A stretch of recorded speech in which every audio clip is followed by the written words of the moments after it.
এই সংসারে এমন কোনো পর্বত নেই যা এতটাই উঁচু যে মানুষ তার শিখরে পৌঁছতে পারবে না, তাকে অতিক্রম করতে পারবে না। এই সংসারে এমন কোনো সাগর নেই যা কিনা এতটাই গভীর যেখানে মানুষ তার তলদেশে পৌঁছে ফিরে আসতে পারবে না। একটা ছোট্ট বরফের টুকরো পর্বতের শিখরে গলে গিয়ে বইতে থাকে, আর দেখতে দেখতেই তা মহানদী গঙ্গায় পরিবর্তিত হয়। এর কারণ কি? এর কারণ হলো প্রচেষ্টা, প্রারব্ধ নয়।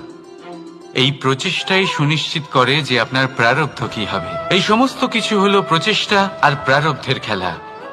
আপনার প্রচেষ্টা যেরকম হবে আপনার প্রারব্ধও সেরকমই হবে।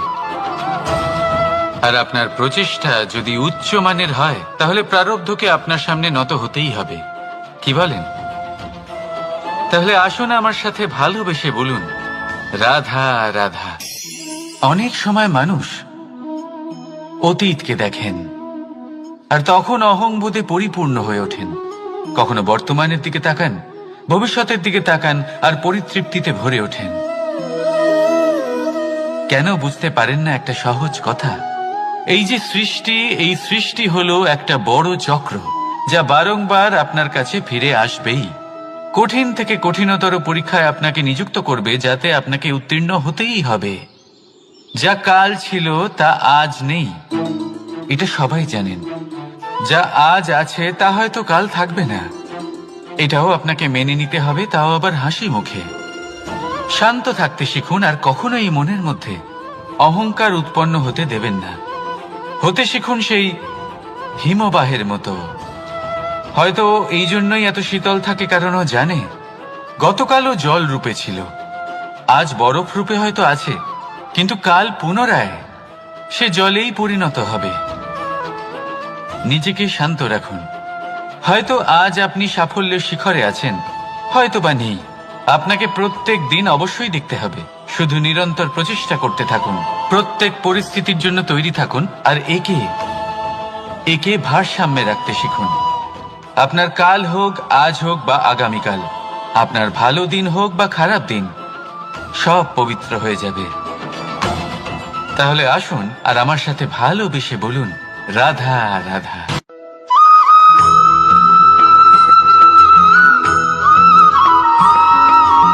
প্রতিশোধ অথবা কাউকে দুঃখ দেওয়ার ভাবনা, যদি এটা আপনার মনে থাকে তাহলে আপনি নিজের মনেই যন্ত্রণার একটা বিশাল বৃক্ষ রোপণ করছেন, এটা মনে রাখবেন। কারণ কাউকে দুঃখ দেবার এই ভাবনা, এটা হলো সেই বীজ যা আপনার মনেই পতিত হবে, আপনার মনেই অঙ্কুরিত হবে, আর আপনার মনেই একটা বিশাল বৃক্ষরূপে বেড়ে উঠবে। জীবন আপনার, কর্ম আপনার, কাউকে দুঃখ দেবার ভাবনা আপনার ছিল, এই বৃক্ষ হলো আপনার, তাই এর ফলও আপনিই পাবেন, যা গ্রহণও আপনাকেই করতে হবে। মনে রাখবেন, যে মানুষ এটা ভাবে যে আমি ওকে দুঃখ দেব, ওকে কষ্ট দিতে চাই আমি, সেই মানুষই দুঃখ আর কষ্ট পেয়ে থাকে। যদি সেই জায়গায় আপনি এটা ভাবেন যে আমি কাউকে সুখী করে তুলতে চাই, কাউকে সুখ প্রদান করতে চাই, তাহলে তারও বীজ আপনার মনেই রোপণ হবে, বৃক্ষে পরিণত হবে, যার ফলও আপনিই পাবেন। এখানে বিষয়টা হলো শুধু মানসিকতার চিন্তা, যা সত্য হয়ে আপনার সামনে আসে। তাহলে এই মানসিকতা শুভ করুন, সবার জন্য মঙ্গল কামনা করুন।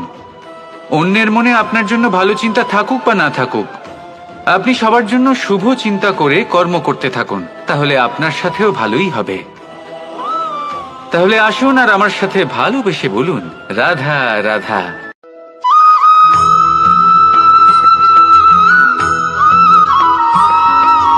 দোল উৎসবে এই সমগ্র সংসার রং নিয়ে খেলা করে, কিন্তু এই রঙের সারমর্ম এই সংসার কি জানে? কখনো দেখেছেন একটা চিন্তিত মুখ শুধুমাত্র রঙের স্পর্শ পেয়ে আনন্দিত হয়ে ওঠে? দোলে আমরা কি করি? পুরাতনকে ত্যাগ করি আর নতুনকে স্বাগত জানাই। শিশিরকে বিদায় জানিয়ে এক নতুন ঋতুকে আগমন জানাই। দুশ্চিন্তা দূর করে আসার নতুন রঙে রঙিন হয়ে ওঠা, নিজেকে আনন্দিত করা, এটাই তো হলো দোল। এবার দোলের একটা ব্যাপার আছে, দুটো রঙে একসাথে রঙিন হওয়া যায় না। একটা রং উঠলে তবেই আরেকটা রং লাগা সম্ভব। আরো একটা প্রশ্নও রয়েছে, কোন রংকে তুলে দিয়ে কোন রং মাখানো যেতে পারে? যদি আপনাকে উদাহরণ দিই, লোভের এই রং, তা যতক্ষণ লেগে থাকবে আনন্দের রং লাগতে পারবে না। যা হয়েছিল দ্বারকাবাসী এবং সামন্তক মণির মধ্যে।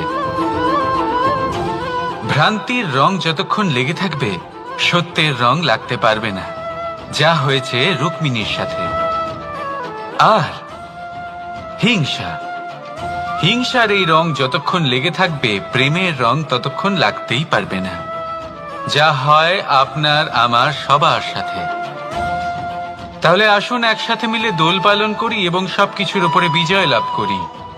অন্ধকারের স্থানে আলোর, ভ্রান্তির স্থানে সত্যের, হিংসার স্থানে প্রেমের, আর লোভের স্থানে আনন্দের এই সুন্দর রং মাখাই। শত্রুতা, ঘৃণা, হিংসা এই সব কিছু ত্যাগ করি আর সকলের সখা হয়ে উঠি। আর ভালোবেসে বলি শুভ দোল।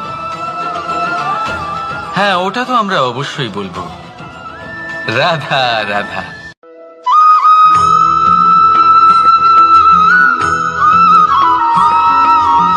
কখনো কখনো মানুষ মনে করেন যে সে নিজেই সব থেকে বেশি শক্তিশালী, তিনি হলেন জ্ঞানী। দেখুন, এটা ভালো ব্যাপার যে আপনার মধ্যে শক্তি আছে, জ্ঞান আছে, আর এটা শুধু আপনার জন্য নয়, এই সমস্ত সমাজের জন্য, দেশের জন্য, সমগ্র পৃথিবীর জন্য অত্যন্ত আবশ্যক। কিন্তু এই কথাটাও বোঝা অত্যন্ত আবশ্যক যে এই জ্ঞান যেন কখনো অহংকার না হয়ে ওঠে। যখন মানুষের মধ্যে জ্ঞান থাকে তখন সে রাম হয়ে ওঠে। রাম, যিনি সমুদ্রের বুকে সেতু বানিয়েছিলেন, বানর সেনার দ্বারা রাক্ষস রাজকে পরাজিত করেছিলেন, আর চিরকালের জন্য সবার কাছে আদর্শ হয়ে উঠেছিলেন। আর যদি মানুষের মনে অহংকার জন্মায় তাহলে সে রাবণ হয়ে ওঠে। দেশে বিদেশে যতই খ্যাতি থাকুক না কেন সে রাক্ষস হয়ে ওঠে, নিজের সাথে সাথে সমস্ত কুলের বিনাশ করে বসে। এবার জ্ঞান নাকি অহংকার, আপনার কি চাই সেই সিদ্ধান্ত আপনার, আর আপনার এই সিদ্ধান্তই নিশ্চিত করবে যে আপনার কর্ম কি হবে, আর আপনার এই কর্মই নিশ্চিত করে দেবে আপনার প্রারব্ধ কি হবে। তাহলে শুভ কর্ম করুন আর আমার সাথে ভালোবেসে বলুন রাধা রাধা।